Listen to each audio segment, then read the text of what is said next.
Oi, eu sou Elícia Diniz, sou aluna do sétimo semestre de Psicologia aqui da Uninasal e estou aqui com meu colega que também vai se apresentar agora.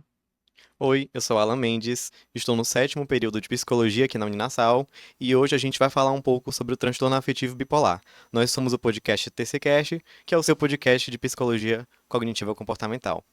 Então, o transtorno afetivo bipolar, ou melhor, a sigla TAB, é um transtorno que tem como característica a variação intensa de humor e também de forma desproporcional entre dois estados. E esse tipo de variação pode causar transtornos significativos na vida da pessoa que o possui. E é interessante também, Ala, a gente perceber que não é por culpa da pessoa, não é porque ela tem a personalidade fraca, porque é instável, é uma condição médica que é resolvida através de medicações, né, e também de psicoterapia. E além disso, ela chega mais ou menos, começa a se apresentar ou na adolescência ou no começo da vida adulta, mas raramente também pode aparecer na infância e por volta dos 40, 50 anos. E as primeiras ocorrências, elas podem se dar até de forma mais gradual ou pode dar com crises bem fortes. Aí é importante também a gente entender como é a questão da mania, né, das diferenças, mania, hipomania, como que ocorre. Isso. Como eu havia mencionado, né, o transtorno bipolar, afetivo bipolar, ele possui dois estados, né, dois polos, em que o humor ele vai variando. Existe o estado de mania e também o estado mais depressivo, né? No estado de mania, a pessoa, ela comumente começa a ter um aumento, né, um intenso aumento da energia dela, ela começa a ficar mais sociável, começa a ficar até mesmo um pouco impulsiva. Esse aumento de energia poderia, de certa forma, até ser bem interpretado, né? Só que com isso a pessoa acaba tendo insônia, a pessoa acaba, como eu havia mencionado, tendo mais atos impulsivos. Outra coisa que é presente é a questão da irritabilidade.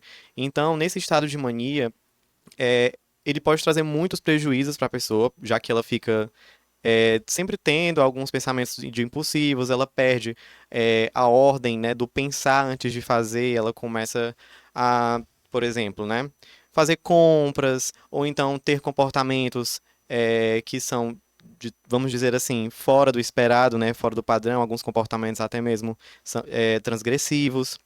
Então, esse estado ele é mais característico por conta disso, né? Essa impulsividade, essa energia aumentada, essa irritabilidade. E além disso, a gente tem também a hipomania, que é um estado um pouco menos intenso, aliás, da mania, mas não é por ele ser menos intenso que ele também não cause prejuízos. A pessoa ela ainda tem o aumento da energia, ainda continua irritável, só que não é tão forte quanto o estado propriamente dito da mania. E é justamente por não ser tão forte quanto que algumas pessoas não buscam a ajuda psicológica. Elas pensam que aquilo é um estado comum, um momento em que ela está com aumento de energia ou ela está mais irritável, quando na verdade ela está passando por um episódio de hipomania. E além disso, nós temos também o episódio depressivo, não é, Alicia? É isso mesmo. Na depressão é aquele quadro que a gente já consegue perceber também pela depressão, tanto é que como você falou, né? Algumas pessoas não percebem que tem esse transtorno de bipolaridade porque tem a fase, né, da depressão, que é a fase mais apática, que a pessoa fica melancólica, fica triste. E quando tem esses episódios de hipomania que você falou, ela acha justamente o que você falou. Mas então, o que que acontece com a depressão? Essa questão de baixa autoestima, a produtividade cai, as relações afetivas são prejudicadas também, mas pode ser até mais grave ainda de ter alucinação, ilusão, e se ter a necessidade de uma internação. O transtorno afetivo bipolar, ele é, ele se manifesta através de três tipos, que são os mais discutidos dentro do DSM, mas vale ressaltar que o DSM-5 traz também outros subtipos do transtorno afetivo bipolar. Hoje nós iremos falar de apenas três, que é o tipo 1, o tipo 2 e o tipo ciclotímico. A gente sabe que os sujeitos eles têm um estado em que eles estão com um humor normal, digamos assim, que a gente chama de eutímico. No entanto, quando a pessoa ela tem um transtorno afetivo bipolar do tipo 1, ela pode apresentar um ou mais estados de mania ou hipomania ou um estado misto do transtorno afetivo bipolar, e isso intercalando com o estado eutímico. mas ainda não apresentando um episódio depressivo. Ela vai apresentar depois de um ou dois episódios de mania. Já no tipo 2, seria o contrário. Ela apresenta um ou dois estados depressivos, isso intercalando com o estado eutímico, e depois ela pode vir a apresentar a mania, ou a hipomania. Outra coisa também é o estado ciclotímico, que é um estado em que a pessoa ela fica intercalando entre esses dois estados, mas ela não apresenta a quantidade de características suficientes que satisfaçam os critérios estabelecidos pelo DSM-5. Então, esse é um outro tipo em que o transtorno afetivo bipolar acaba se apresentando. E é interessante, né, que tem um fator genético, o componente genético, mas podem haver situações estressantes que funcionam como gatilhos. Então, há esse despertar, né, tanto da fase da mania quanto da fase depressiva. Sim. Bom, e contextualizando para dentro da TCC, que é a terapia cognitiva comportamental, que é justamente a abordagem que a gente traz para falar sobre os assuntos aqui no nosso podcast, a TCC, primeiramente falando sobre ela, é uma abordagem que vai trabalhar em cima dos pensamentos automáticos dos pacientes. Então, dando um exemplo rápido aqui, se numa empresa está havendo cortes, por exemplo, e você acaba pensando que, então eu vou ser demitido, mesmo fazendo um bom trabalho, esse é o tipo de pensamento automático que vai gerar um desconforto em você. Mas a terapia cognitiva comportamental, ela te ajuda a criar pensamentos alternativos. Então, ao invés de você acabar pensando que você vai ser demitido, você pode pensar, eu estou fazendo um bom trabalho, eu tenho uma boa relação com as pessoas da empresa, então eu não vou ser demitido, eu vou me manter. E contextualizando isso dentro do cenário do transtorno afetivo bipolar, a gente pode pensar, por exemplo, no momento em que a pessoa está depressiva. É o momento em que a pessoa tem muita ruminação, que é o momento em que ela tem pensamentos negativos, que ela pode se colocar em estados cada vez mais depressivos a partir de alguns pensamentos que são repetitivos. E a TCC ela ajuda justamente nesse momento para que ela possa encontrar outras formas de pensar, encontrar formas que sejam mais confortáveis, que não gerem a ela nenhum tipo de desconforto. Então, essa é a forma como a TCC pode acabar ajudando, certo, Alicia? E tem coisas que as pessoas podem fazer que mantém esse ciclo de humor desregulado.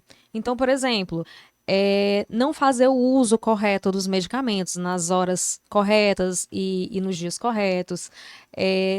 Não ter a preocupação de estar ali com um cuidado do sono, a higiene do sono, de estar dormindo regularmente, passar por situações estressantes internas, né? Que a TCC vem com essa questão que às vezes os pensamentos geram esse estresse, né? E passar por essas condições de estresse internos e externos também influencia nessa manutenção desse humor desregulado.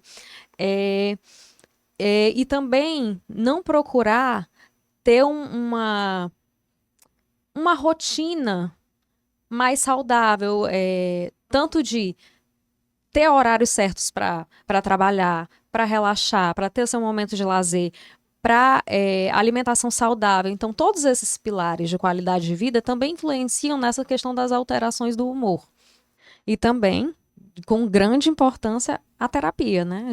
Juntamente com as medicações, a terapia vai dar essa questão da psicoeducação, vai conseguir fazer com que a pessoa consiga ter essa autoconsciência para saber que está entrando na mania ou está entrando na depressão. E aí conseguir tomar as medidas que consegue para ter a sua vida funcional, né? Porque prejudica muito. Inclusive, o Alan tem uma dica aqui para dar para a gente que exemplifica bem essa questão. Sim, existe um episódio de uma série chamada Modern Love que retrata um pouco, né, desse cenário da pessoa que convive com o transtorno afetivo bipolar, que é o episódio 3 da primeira temporada. O nome da série é Modern Love.